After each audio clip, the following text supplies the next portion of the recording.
بسم الله الرحمن الرحيم. السلام عليكم ورحمة الله تعالى وبركاته. شهوة الثاني تقدم لكم أرز لذيذ جدا بالخضر، سريع التحضير. طهيه يأخذ ربع ساعة فقط في طنجرة الضغط. تبعوا معايا الفيديو إن شاء الله يعجبكم. بسم الله. بالنسبة لهذا الرز هذا اللي بالخضر، عندنا في المقادير، عندي تقريبا زلافة ونص من هذا الحجم هذا ديال الرز. علاش وريتكم زلافة؟ يعني ماشي مهم يعني ماشي ضروري تعبروا بها هي بالضبط، وانما حيت هي باش تعبر الرز باش تعبر الماء، يعني ضروري يكون نفس الحاجه، باش نفس الكيله باش نكيلو الرز والماء. عندي زلافه ونص ديال الرز، عندي صفر هذا امريكي طويل الحبه، عندي هنايا تقريبا نص كاس لاروب صغير ديال الجلبانه، ها هي هذه مجمده. عندي هنايا جوج جزرات متوسطات مقطعين مكعبات بهذا الحجم هذا. عندي بصله متوسطه مفرومه حتى هي بهذا الشكل هذا. عندي هنايا تقريبا ثلث كاس صغير من الزيت، ما يعادل تقريبا واحد 50 مليلتر. بالنسبه للعطريه او التوابل، عندي الفلفل الاسود او الابزار، عندي الزنجبيل وعندي الملح. غادي ناخذ هاد الطنجره، هذه طنجره الضغط طبعا لانه كيوجد دغيا في ربع ساعه. غادي نفرغ الزيت اولا، غادي نضيف البصل، الخضر يعني غنحطها في مره. غادي نحط الجزر، نحط الجلبانه، غيبقى ليا الفلفل الخضر احمر وحلو في الاخير غنضيفهم. غادي نضيف عليهم هاد التوابل هادي،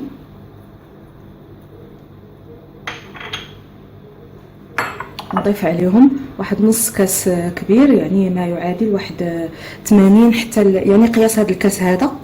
غادي نضيفو ديال الماء، يعني واحد تقريبا 150 120 مليلتر، يعني واحد شويه فاش يتقلب هذا الشيء. غادي نحط هاد الخضر هادي فوق النار، نقلبها واحد شويه عاد باش على ما نغسل الرز مزيان عاد باش نضيفو. بالنسبه للرز كما سبق وشرحت قبل في الرز التركي، لابد ما نبقاو نغسلوه، وحنايا كنغسلوه كنحركوه بهذا الشكل هذا، وكتبدا تطلع منه ديك الماده النشويه البيضاء، ونغسلوه. يعني نبقاو دائما نديرو هكذا ونغسلوه حتى كيولي الماء عندنا صافي، ونحطوه في الصفايه يقطر.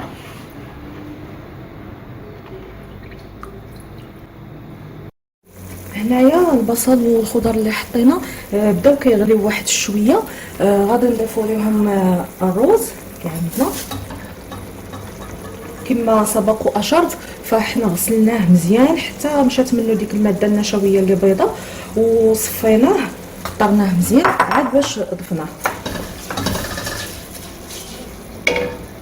وغادي ناخذو كما قلت لكم، الحاجه باش عبرتوا الرز هي باش غادي تعبروا الماء. غادي نضيف تقريبا مقدار هذا الرز اللي عملت زلافه ونص ديال الرز.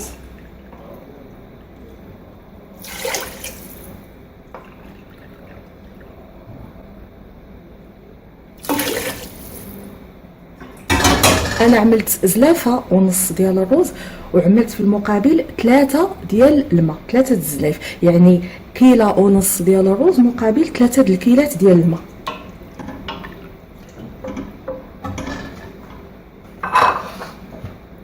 وغادي نغلق دابا عليه الطنجره، وغادي نخلي النار عاليه حتى نسمع الصفاره كدور، عاد باش غادي ننزلها للحد الادنى ونخليه ربع ساعه يطيب.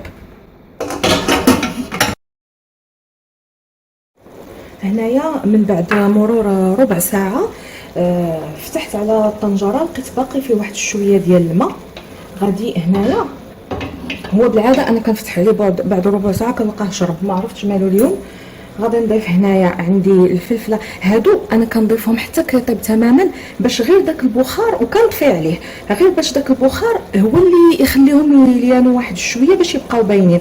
دابا انا غادي نضيفهم، عندي هنايا نص فلفله خضراء حلوه مع نص فلفله حمراء حلوه، مع تقريبا 2 معالق كبار ديال الكزبره والبقدونس مفرومين. غادي نضيفهم دابا، وغادي نقلب هكذا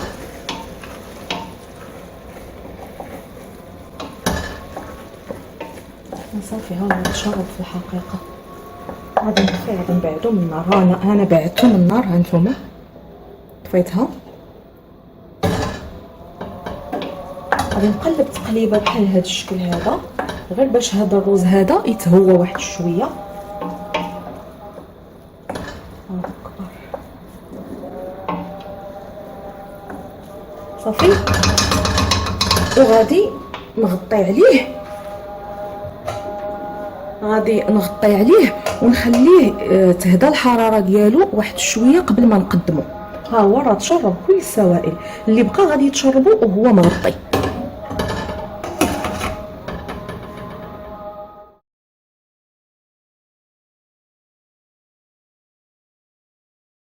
أكون سعيدة جدا باشتراككم في قناتي، وستجدون إن شاء الله ما يروقكم من الوصفات.